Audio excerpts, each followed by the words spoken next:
সন্ধ্যাটা আমাদের কীরকম কাটে তারই কিছু মুহূর্ত আজ আপনাদের সাথে শেয়ার করব। আজ ভেবেছি খিচুড়ি বানাবো, আর বাসন এত জমা হয়ে গেছে। সারাদিন বাচ্চা থাকলে যা হয় যে সারাদিন কি মাজার সময় পাইনি বাসনগুলো, আর এত জমা হয়ে গেছিলো, তাই সবগুলো আগে পরিষ্কার করে নিয়ে এবার সবজি টবজি কেটে তারপরে বসবো রান্না করতে।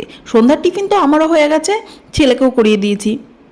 ফুলকপিটা ছাড়িয়ে এখানেই রান্না করে দেবে, তাই তো পাপা? তুমি এখানেই কি রান্না করে দেবে? এখানেই রান্না করে দেবে?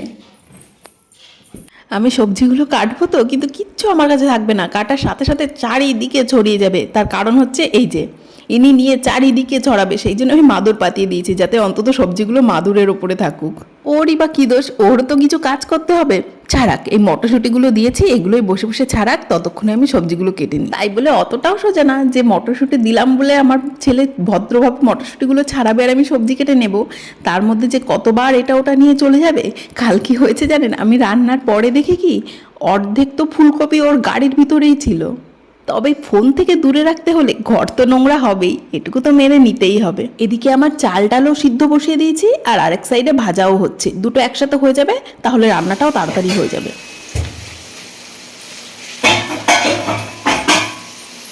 চলে এসেছো? এটা নিয়ে কি করবে? যাও খেলা করো। আমি যখন রান্না করব ও এরকম গুরু গুরু পায়ে আসবে, এসে জিনিসপত্র নিয়ে গিয়ে ও রান্না শুরু করে দেবে। এখানে মটরশুঁটি রান্না করছে, ওর বাবা না আসা পর্যন্ত এই হচ্ছে ওর কাজ।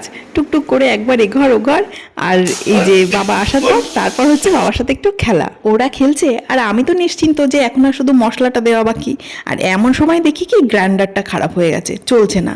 এখন ভরসা একটাই, শিলনোড়া। এখন একটাই কথা মনে হচ্ছে, যতই আধুনিক হই না কেন, টেকনোলজি যতই থাকুক, ম্যানুয়াল কিন্তু রাখতেই হয়। আর গরম গরম খিচুড়ির সাথে আর যা কিছুই থাক, লঙ্কা পেঁয়াজ ভাজা দিয়ে মাখা আলু সিদ্ধর স্বাদ কিন্তু অতুলনীয়।